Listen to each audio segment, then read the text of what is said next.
Welcome to Gamespot Live. I'm Greg Kasavin here to tell you all about Kingdom Hearts, which is decidedly one of this year's strangest games. It's a collaboration between Square, the company known for the Final Fantasy series, and Disney.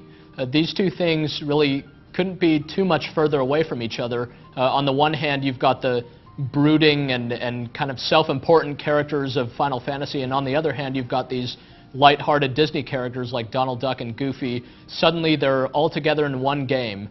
It's a strange concept that at times is about as strange as it sounds, but the game itself is a fairly standard action-adventure that can be a lot of fun, especially to look at and just to explore.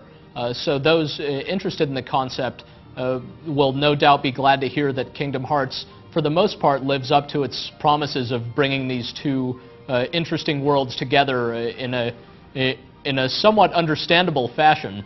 The main character of Kingdom Hearts is named Sora. He's a fresh-faced kid with strange clothes and spiky hair, and a lot of deep thoughts, the likes of which you'd expect from a Square protagonist. He's voiced by Haley Joel Osment, who you may know from The Sixth Sense. Haley Joel does an excellent job of bringing this character to life and just making him a likable lead as he ventures through all these different Disney worlds. The story of the game, such as it is that there's this malevolent force of creatures called the Heartless. These look basically like a cross between Marvin Martian and the Black Wizards from Final Fantasy that's sweeping across all these different parallel worlds and kind of stealing their life energies, and eventually these worlds are just blinking out of existence. And Sora happens to be the chosen one to use this item called the Keyblade to rid the world of these things, and in so doing he'll have to defeat a number of Disney's kind of most heinous villains, and he'll also help none other than Donald Duck and Goofy rescue Mickey Mouse, or at least find Mickey Mouse. It's really kind of a strange plot. It starts off sort of much like any other Final Fantasy game, but turns into something else. And unfortunately, the plot sometimes falls by the wayside as you explore the game's different worlds that are based on movies like Aladdin and The Little Mermaid. Sometimes the game will just turn into kind of an abridged version of those movies in favor of its own original story. So you'll just help a character like Ariel from The Little Mermaid kind of free her land from the evil sea witch Ursula, and then you'll go back to the main plot. Kingdom Hearts has a lot in common with Square's other role-playing games. You gain levels, you find a lot of different items, you gain new abilities that you could kind of equip onto different characters. You learn new magic spells. You even learn big summoning spells, only instead of summoning Bahamut and Ifrit, you'll summon Dumbo and Simba the lion. But beyond that, Kingdom Hearts is really an action-adventure game. It plays entirely in real time. You fight a lot of monsters, and you do this mostly just by hammering on the attack button until you slash them down into nothingness. Basically, there's just a lot of action as you run around from scene to scene, and in between going to different areas, you'll fight various bosses. So though the game has a lot of cutscenes and a lot of story sequences, it's really structured like a standard action-adventure, and it plays pretty standard too. The actual gameplay is pretty fun. There's some platforming elements as you'll have to jump from area to area, and just a lot of different enemies to fight. The Heartless come in a wide variety of shapes and sizes, although you'll only fight a few types in any given area. The game is animated really nicely, and anytime you beat one of the Heartless, they kind of explode in a shower of these different little power-ups that give you either money or health or magic power. So the game just looks good as you're running around and slashing guys up. Also, you'll rarely be fighting alone. You'll either have Donald and Goofy or perhaps some other characters at your side helping you fight. Although these guys just serve mostly to absorb some of the damage you might otherwise take, it's nice to have company.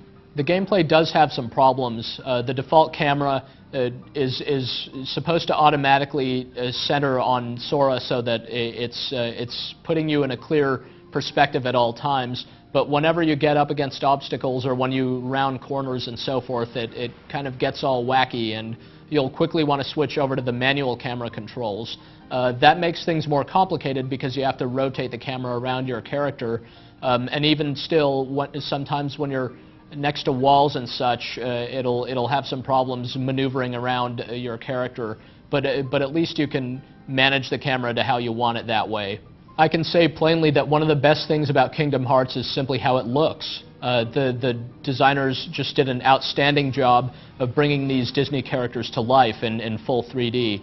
Disney's animators are considered some of the best in the world, so it's really remarkable that the game manages to capture their personalities and their appearances so intact in a 3D form.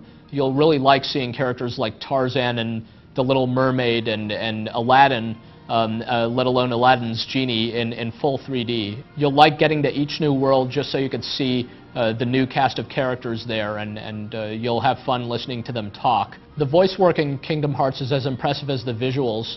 The characters are brought to life using authentic voices, and they sound just like you'd expect them to. The music in the game isn't quite as good, unfortunately, although it harkens to all of the Disney themes you might be familiar with. The music loops very often, so as you're kind of running around and sometimes getting stuck trying to figure out what to do next, you'll be driven a little crazy by the same kind of 40-second music track looping over and over. Kingdom Hearts is a surprisingly long game that takes you to a number of very interesting places in the kind of Disney canon. Even though a lot of the challenge comes from just finding out where you're supposed to go next, or just hitting the attack button enough times to defeat whatever foes you've got in front of you, you'll still really enjoy the game for what it is, which is this showcase of these different Square and Disney characters all coming together for the first time. It's true that if you strip the Square and Disney elements out of Kingdom Hearts, you'd be left with a pretty standard action-adventure game. It's a pretty long game, and there are a lot of secrets that you can find if you go off the beaten path. But the gameplay is pretty simple, probably in an attempt to make it appeal to all kinds of different audiences, just like Disney movies do. If you do like the source material, you'll really appreciate Kingdom Hearts for all that it's worth. It's this weird, unusual, perhaps one-of-a-kind game that crosses over two totally off-the-wall things into one successful whole. So don't go into it expecting a deep, philosophical RPG quite like what you'd find in the Final Fantasy series, but do go into it expecting to see all your favorite Disney characters and some of your favorite Square characters going at it. Ready? Go!